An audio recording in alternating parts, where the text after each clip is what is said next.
Thank you for staying with us. And now let's look at today's papers. We're starting with The Nation, and the major headline in The Nation is Ribadu in talks with U.S. team. Day of rescue, 100 Niger pupils out of hostage, 14 victims freed from Enugu forest, 7 taken out of Kaduna forest. Nigeria sends fighter jets, ground forces as troops foil coup in Benin Republic. And here we have the profile of Dr. Jimoh Ibrahim, Nigeria's ambassador nominee by Mr. President. And bottom strip, Tinubu picks ambassador nominee from the top of global universities. What do we have in The Nation? All right, so I have this one about the coastal highway. The Minister of Works, Dave Umahi, has ordered accelerated work on the Akwa Ibom section of the Lagos-Calabar Coastal Highway.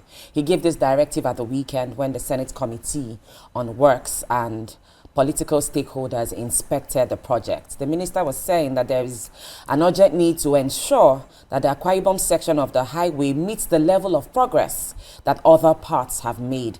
And he also described the highway as a non-negotiable catalyst for the industrial revolution of the country. Now, he was speaking to the contractor handling the project, High Tech.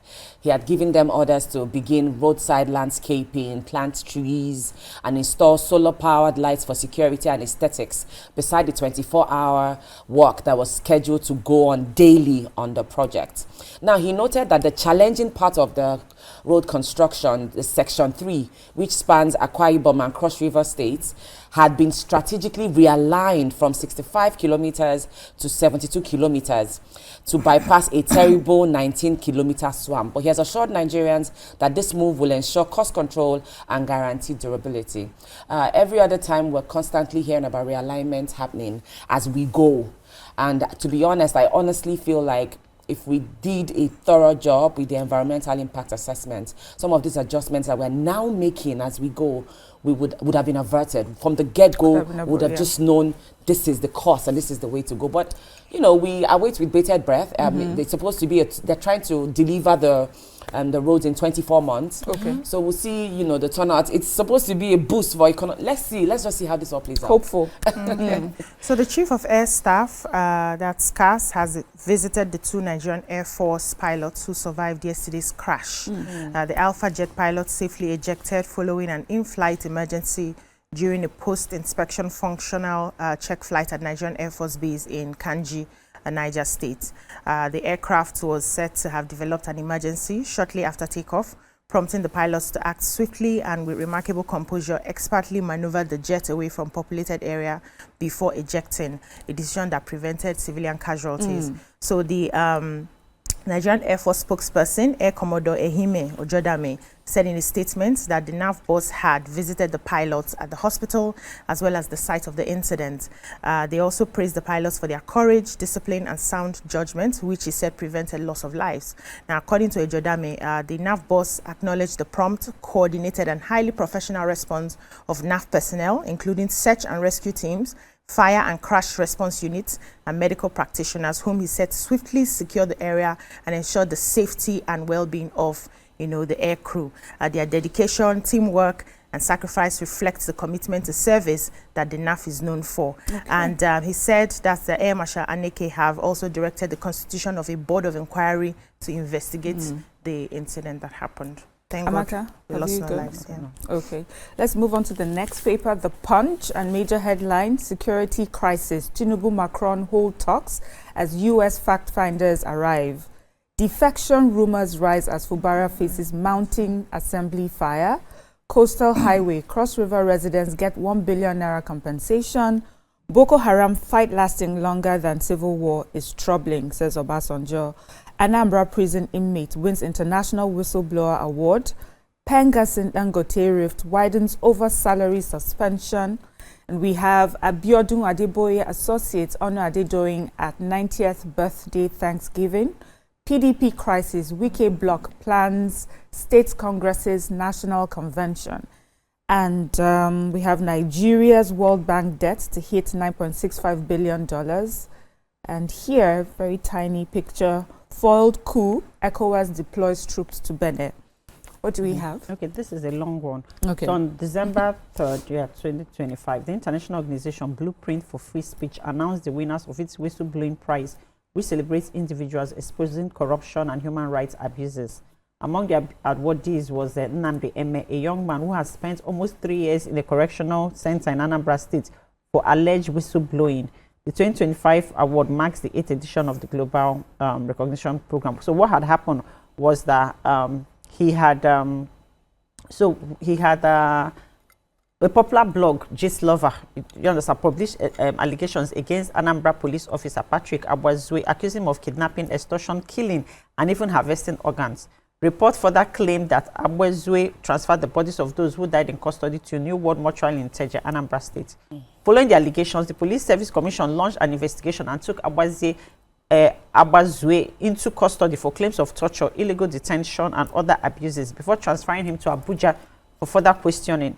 Then Inspector General of Police Usman Akali Baba also set up a panel to probe the claims. But during this whole process, there was a leak, and then MS identity was revealed on social media. And then they put up a warrant for him. So he fled to Benin Republic. He was arrested in March 2023 on an Interpol red notice and returned to Nigeria. Okay. The police subsequently now filed 12 charges against him, right? And they detained him. So the Federal High Court granted him bail, and part of his bail condition was that his passport should be submitted to the court registrar. But then they found out that the police was in custody of his passport. They had to petition for the police to release his passport, which at the end of the day they did, but they still kept him and refused him bail.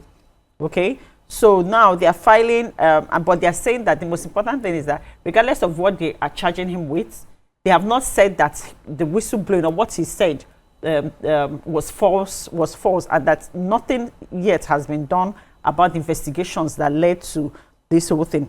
Most important thing is that he's not been released. He's still in police custody. Okay. And that the Executive Director of Nigerian Civil Rights Group, Rule of Law and Accountability Advocacy Center, Mr. Kichuku, they are saying that the police treated Eme not as the whistleblower who exposed grave human rights abuse, but as an enemy to be crushed. That instead of investigating the serious allegations of extrajudicial killings, organ harvesting and extortion, the police turned their machinery against the messenger.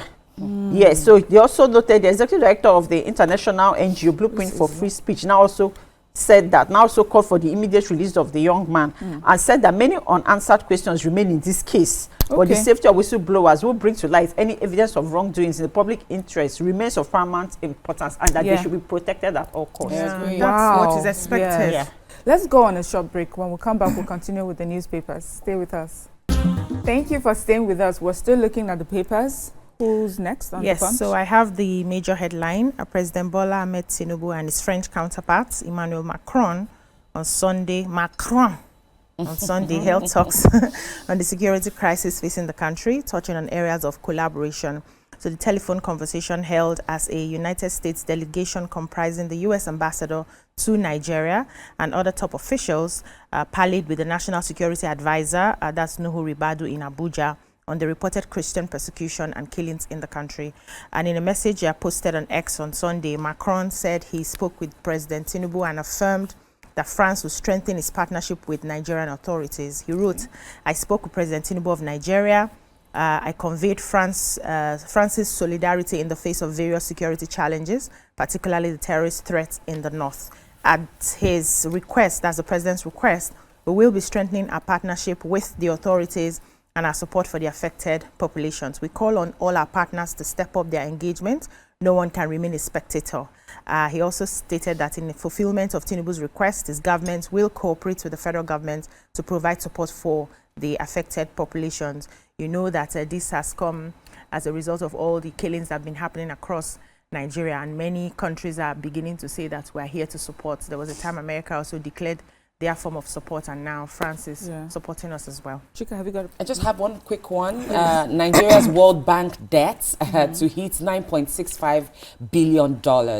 Now, according to the report, World Bank loans to Nigeria between 2023 and 2025 are projected to reach $9.65 billion by the end of this year, as fresh approvals, ongoing negotiations, and disbursements are gathering pace across key sectors. Now, this amount covers the international National Bank for Reconstruction and International Development Association loans only, according to an analysis of data on the bank's website. Now, when you add grants, the total comes to about $9.77 billion within the 3-year window. We're still grappling with the inflation issues. The reports are still saying that our economy is recovering, but these debts keep mounting, and so. Okay, let's move on to Daily Sun. Major headline: Constitution review. NAS panel rejects president governor's impeachment for defection. Attempted coup. ECOWAS standby force deployed to Republic of Benin. Federal government begins recovery of 157 model Almajiri schools. UBA Group shines at Banker Awards, clinches Africa's Bank of the Year, other honors. Government's economic growth cosmetics not lifting Nigerians out of poverty. Oye, ex-SEMA boss. We have 15.9 trillion naira 2026 debt bill shows Nigeria edging towards dangerous territory. And then confusion over release of abducted Niger students. What do we have from the Daily Sun? The Boys Brigade of Nigeria, Niger State Council, has appealed to both the state and federal governments to expedite action towards the safe return of over 200 students of St. Mary's Catholic Missionary School in Agwara, local government area of Niger State, who are still being held in captivity. The president of the group and former commissioner for information, culture and tourism, Jonathan Vasta, made this appeal in May during the Boys Brigade's year's concert for 150 trumpeters. He said that the essence of this concert actually is dedicated to singing and praying for the quick and safe return of the students, pointing out that it will be very sad, really sad for parents and the children to spend their Christmas in captivity. That everything should please be done. Everything should be done to make sure that these children are returned safely to their parents. I have a story in the Daily Sun that is saying that the federal government has secured release of 100 students, just like Amaka had reported. Now we're getting updates, I think, that the federal government has secured the release of 100 abducted students in Niger. Now, the federal government on Sunday, which was yesterday, secured the release of 100 students of St. Mary Catholic Private Primary and Secondary Schools, Papiri, Agwara local government area of Niger State. If you recall, no fewer than 265 abducted students and teachers were taken Friday from the school. Now, 51 students escaped on November 23rd, leaving all the 12 teachers in captivity. Meanwhile, the governor of the state, of the Nasarawa State, Governor Abdullahi Sule, has said that, people are excited about this development, and he was also congratulating the president on this feat. And he said that the security agencies have done their job and are still doing their job, and we're hoping that all the students can come home. It is a cheering news, according to him, that they were able to achieve this. And whatever people are saying on the streets, know that there are people who are working night and day to ensure that these kids are released, that the government and security agencies might not come out to fully disclose all that they're doing, but that we hope that these kids will be released. Amen. Have you got any story in the No, Sun? no. Okay, let's move on to the Vanguard. Major headline: Democracy survives. How Benin coup failed. That's how Benin Republic coup failed, according to federal government. Federal government secures release of 100 school children abducted in Niger State. Chika took that just now. Serap to INEC, explain missing 55.9 billion naira voted for 2023 poll materials. Police storm kidnappers camp in Abuja, rescue 7 victims. PDP crisis, Wike's camp moves to reorganize state chapters, conduct fresh congresses and convention. And we have, amid blackouts, NERC, experts clash as Disco's revenue rise to 1.7 trillion naira. UBA Group dominates 2025 Banker Awards, emerges Africa's Bank of the Year. What do we have in the I have a Vanguard? health story. A global trial has suggested that a monthly injection could allow people with severe asthma to stop taking daily steroids tablets altogether, or at least reduce their intake with no ill effects. So they said more than 260 million people are thought to have asthma worldwide. And while most can control it with inhalers to treat immediate symptoms and preventive ones to reduce inflammation, those with the most severe asthma often take daily doses of oral corticosteroids as well. Now, the researchers found that people who received the injections of tezepelumab, also known as Tezspire, which was made by AstraZeneca, every 4 weeks were able to reduce or even stop taking their steroids with no ill effects. So the National Institute for Health and Care Excellence approved the drug in 2023 as an additional maintenance treatment for patients over 12 whose usual medication does not control their asthma well. And they said it works by binding to and blocking a protein associated with airway inflammation. So they carried out a trial, the Wayfinder trial, led by King's College in London, and they involved about 300 adults with severe uncontrolled asthma who were taking, is it asthma or asthma? Asthma. Who were taking 5 milligram to 40 milligram of steroid tablet daily for a month. They were from 11 countries, including the UK, US, France, Germany, Mexico, and Spain. And after 1 year of treatment, more than half of the participants had stopped taking their steroid medication altogether without their asthma flaring up. They said nearly 90% had reduced their steroids used to a very low dose, and a third has stopped taking steroids after 6 months. It's a good one for the medical community. I hope they can make it for the human community. Yes, now medical is a win for them, for and all of also us. for Substitute for all of us. because every A month. What else do we have? okay, so the police in Abuja have busted a kidnapping syndicate following a raid on their den in Osafa, which led to the rescue of 7 kidnapped victims after a gun draw. The spokesperson for the FCT command, SP Josephine, they disclosed this in the statement where she said they received a distress call on the 5th of December that armed men had invaded a community and kidnapped certain residents. They put together a joint team comprising of the operatives of the FCT anti-kidnapping unit, along with the site personnel of the Army and DSS, mobilized to the area the next day, and then they traced them, with credible intelligence. When they got there, the people now opened fire. They now used the superior arms and weaponry and just finish them, extinguish them, and then now rescue the kidnappers. Wow. Rescue the victims. I beg.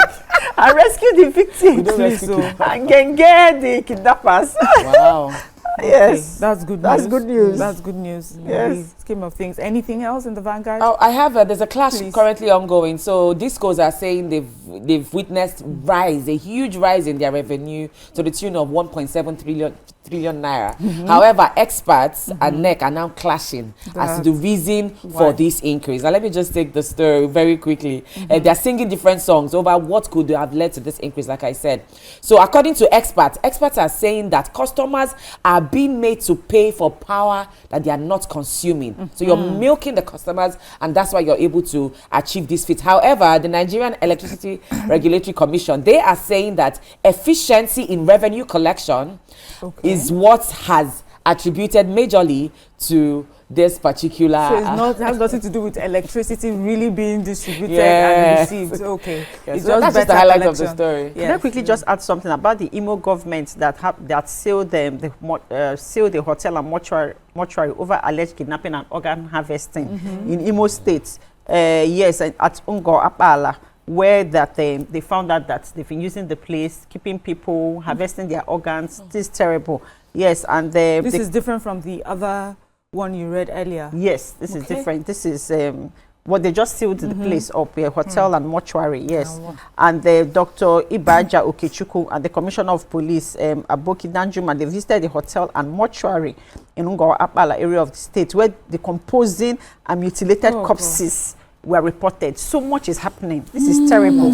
Yes, but then they've sealed the hotels, and then they're investigating to find out exactly what has been going on. You see, that's why we need whistleblowers, and we need to protect them, because see, nobody will come out and blow any whistle. Thank you, ladies, for this. Let's go on a break. When we come back, we'll continue with the show. Stay with us.